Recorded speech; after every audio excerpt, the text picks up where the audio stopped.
पर जो एक बहुत ही खूबसूरत शख्स कवि लंबे लंबे बालों वाले नजर आ रहे हैं, उन्हें हम सब जानते हैं, शंभू शिखर। मैं चाहता हूं एक बार जोरदार तालियां हो जाएं भाई शंभू शिखर के लिए, वो आए, उनका धन्यवाद शंभू शिखर जी। आप सभी को प्रणाम करता हूं। मंचों पर हास्य की फुलझड़ियां और हास्य के ठहाके बिखेरने का काम करने वाला मैं यह कभी कल्पना भी नहीं कर सकता कि किसी व्यक्ति के ना रहने पर उनके विषय में कुछ आकर के इस मंच पर कहूंगा। एक मैसेज मेरे मोबाइल पर आया, डॉक्टर कुंवर बेचैन अब हमारे बीच में नहीं रहे, अंतिम संस्कार नोएडा के एक शमशान घाट का एड्रेस, बस इतना ही समय दिया हुआ था। मैंने सोचा कि डॉक्टर कुंवर बेचैन जब हमारे बीच में अब नहीं रहे, क्योंकि सारी कुछ सूचनाएं आपको पता ही, उससे पहले किस तरह बीमार रहे, हॉस्पिटल रहे, कोरोना में किस तरह से संक्रमित रहे, बार बार वो अपनी तरफ से कोशिश करते रहे, नहीं रहे। और मैं खुद लगभग 10-15 दिन पहले कोरोना नेगेटिव होकर के, स्वस्थ होकर के घर बैठा हुआ था, कार्यक्रम बिल्कुल नहीं थे। मैंने सोचा कि मुझे दूर से ही सही लेकिन उनको प्रणाम करने के लिए जाना चाहिए। मन में 1% भी यह कल्पना नहीं थी कि वहां पर दृश्य कैसा होगा, क्योंकि हमने जब भी डॉक्टर कुंवर बेचैन को देखा, उनके रहते हुए भी जब हमने गाजियाबाद में उनकी रथ यात्रा निकाली तो सड़कें जाम हो गई थी। मन में इसी तरह के कुछ ख्याल थे कि हो सकता है लोग इतने आए, उनके चाहने वाले इतने आए कि दूर दूर तक हमें कोई जगह ना मिले। कोरोना अपनी जगह, प्रेम अपनी जगह। मैं निकलने लगा, मेरे फ्लैट में नीचे ही कमल नागने वीरस के युवा कवि वो रहते हैं। मैंने उनसे कहा कि कमल चलोगे?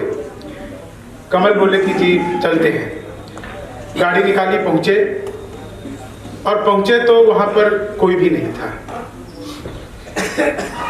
कवियों में सिर्फ 2 लोग और तीसरा शख्स मैं वहां पहुंचा था, मेरे साथ में कमल। हमारे साथ में एक गाजियाबाद ग्रेटर नोएडा की एक लड़की महुआ महक, जिनको डॉक्टर साहब बेटी की तरह प्यार करते थे, वो बाहर खड़ी थी। मैं बहुत देर तक सोचता रहा कि यहाँ पे तो बहुत भीड़ होना चाहिए था। बहुत लोगों को फोन किया, सभी बीमार थे, कोई कोविड पॉजिटिव था, कोई अभी अभी ठीक होकर के आ रहा था, किसी के घर में कोई बीमारी थी, और ऐसी जगह कोई आना नहीं चाहता था।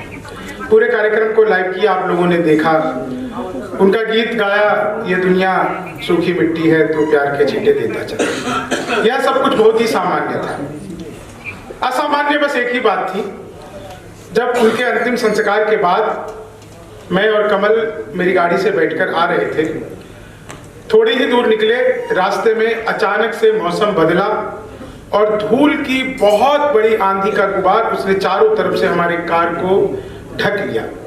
उस स्थिति में भी हम नहीं थे कि आगे कुछ दिखाई दे। मैंने देखा कि ये बारिश होने वाली है बहुत तेज, ऐसा मुझे लगा कि तभी आसमान में कुछ कौंधा और कुछ छींटे ऐसी पानी की पड़ी कि उसने सारे गुब्बार को शांत कर दिया। मैंने गाड़ी रोकी और कमल आगने से कहा कि कमल बाहर निकलो, डॉक्टर कुंवर बेचैन प्यार की छींटे निकल करके इस पूरी सृष्टि पर वर्षा कर रहा है। ये मेरी अनुभूति थी, ये मेरे साथ हुआ। एक छोटे से मन में बहुत बड़ा बोझ था जिसको भैया ने आज खत्म किया। उस कार्यक्रम में जहाँ पे डॉक्टर कुंवर बेचैन के विषय में यह बात बताने के लिए कि यह घटना हमारे साथ घटी, मैं आज तक का इंतजार कर रहा था। जहाँ पर सैकड़ों कार्यक्रम हुए, हजारों लोगों ने उनके लिए श्रद्धांजलि सभाएं आयोजित की। माफ करिएगा, किसी ने भी याद करने की कोशिश तक नहीं की, एक इनविटेशन तक नहीं दिया, एक आने के लिए पूछा तक नहीं। मैं कई बार आकर के पीछे से चला गया कि क्या पता मंच पे रहने से कार्यक्रम में कोई बाधा होती। आज इस कार्यक्रम में आकर के मुझे बहुत ही उनके प्रति श्रद्धांजलि हो गई।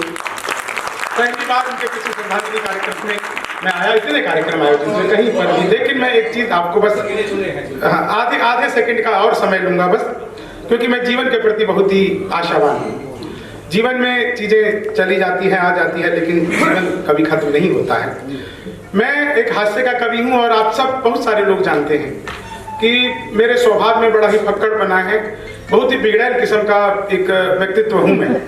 लेकिन क्योंकि मेरे गुरुजी राजगोपाल सिंह जी थे, तो उनके गुरु को मैं शिष्य होने के नाते डॉक्टर कुंवर बेचैन, मंगल नसीम जी, आदरणीय दीक्षित जी, मासूम गाजियाबादी जी, सत्यपाल जी, गुलशन जी, सभी लोग मुझे आज भी उसी छोटे बच्चे की तरह प्यार करते हैं जो कि एक गुरु के शिष्य को दूसरे गुरु करते हैं। और मैं इनके से जब भी मिलता हूं तो मैं न केवल अपने गुरु जी को इनमें पाता हूं, बल्कि डॉक्टर कुंवर बेचैन जब भी मुझसे मिलते थे, आदरणीय मेरे बिल्कुल पिता तुल्य, और जब भी मिलते थे तो वो मुझे ऐसे ही प्यार करते थे जैसे कि किसी गुरुकुल का कोई व्यक्ति दूसरे गुरुकुल में जाए और वहाँ का गुरु उसको स्नेह दे, उसको प्रेम दे। तो मैं उनके प्रेम को कभी जीवन भर भूल नहीं पाऊंगा। आज की इस बात को भी मैं कभी भूल नहीं पाऊंगा।